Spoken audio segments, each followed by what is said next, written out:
Bonjour, je suis Amaya, thérapeute, coach love et spiritualité dans les Landes. J'accompagne des femmes et des hommes, seuls ou en couple, sur les chemins de l'amour et de leur âme. Bienvenue dans les Échos du Cœur, votre rendez-vous hebdomadaire. Aujourd'hui, on va plonger dans un thème délicat mais fondamental, l'amour quand le pouvoir s'en mêle. Les Échos du Cœur sur Port d'Albret FM. Avez-vous déjà remarqué que l'amour peut parfois devenir une zone de tension feutrée ?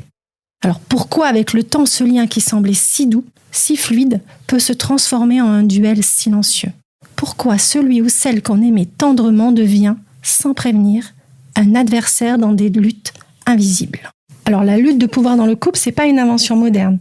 Elle a traversé les siècles, les cultures, les générations. Derrière les apparences d'un quotidien partagé, pourtant, une question murmure. Qui décide ?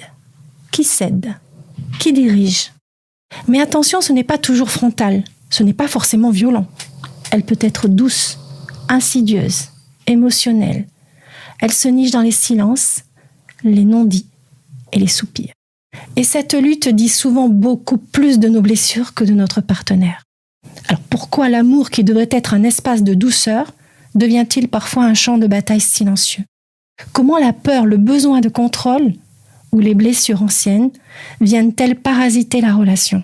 Et surtout, comment sortir de cette lutte pour retrouver un lien plus sain, plus libre et plus conscient ? C'est ce voyage intérieur que je vous propose aujourd'hui. Alors dans la lutte de pouvoir, il ne s'agit pas seulement de l'instant présent. Souvent c'est le passé qui s'invite à notre insu.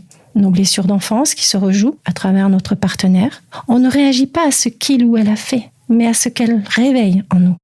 Une demande qui devient une exigence, un silence qui devient un abandon, une critique qui devient une humiliation. Et là, le lien amoureux devient un théâtre émotionnel, où chacun joue un rôle écrit bien avant la rencontre. Tant qu'on ne met pas de conscience sur cela, la relation devient un miroir déformant et la lutte de pouvoir s'installe. Sous cette lutte, il y a une peur fondamentale, c'est celle de la vulnérabilité. Alors dans le couple, le pouvoir prend 1000 visages. Un silence stratégique, une parole blessante, une attitude d'indifférence, un retrait affectif ou sexuel, etc., etc. Mais derrière toutes ces postures, il y a souvent un cœur qui tremble. Un cœur qui a peur de ne pas être assez, peur de trop donner, ou peur d'être rejeté si l'on s'ouvre vraiment. Le paradoxe, c'est que plus on tente de garder le pouvoir pour se protéger, plus on s'éloigne de l'amour vrai, celui qui transforme, pas celui qui contrôle. C'est toujours Amaya avec vous dans les Échos du Cœur. Si vous sentez que ces mots résonnent, si vous vivez une relation où le pouvoir prend trop de place, je vous accompagne en individuel ou en couple, en visio ou ici dans les Landes. Je vous rappelle la sortie de mon livre, Les Flammes Jumelles, la clé du parcours l'amour, aux éditions Exergue. Un guide pour comprendre les amours profonds, intenses, parfois chaotiques, mais toujours transformatifs. Les Échos du Cœur avec Amaya. Alors dans cette transformation de lutte en alliance, comment s'en sortir ? Comment ne pas être dans la guerre émotionnelle ? Tout simplement, en mettant de la conscience sur les schémas, en osant la communication vraie. Alors pas celle qui accuse, mais celle qui révèle. En posant des limites saines, non pas pour repousser l'autre, mais pour se respecter. Et surtout, en choisissant l'alliance plutôt que la compétition. Le couple n'est pas un ring, c'est un cercle sacré. Un espace finalement où chacun peut exister pleinement sans écraser l'autre. Et quand on quitte la lutte, on entre dans un amour plus vaste, un amour lucide, courageux, vivant. L'amour n'est pas une guerre à gagner, c'est un espace à habiter, une énergie à honorer, une danse à réinventer chaque jour. Lorsque le pouvoir se tait, l'amour peut parler. Et quand le cœur prend la place de l'ego, alors la relation devient un sanctuaire. Pour aller encore plus loin, la semaine prochaine, on explorera un autre thème essentiel, apprendre à aimer. Parce qu'on croit que l'amour suffit, mais non, aimer ça s'apprend.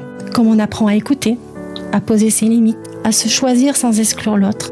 Je vous partagerai des clés puissantes pour aimer avec plus de conscience et créer des relations qui élèvent plutôt que des attachements qui enferment. Merci de tout cœur pour votre écoute. Continuez à aimer, mais pas à n'importe quel prix. Aimez avec présence, avec courage, avec vérité. On se retrouve sur Insta, Facebook ou en consultation. En attendant, prenez soin de votre cœur. Il sait. Je vous love. À très bientôt. Amaya. Les Échos du Cœur sur Port d'Albret FM.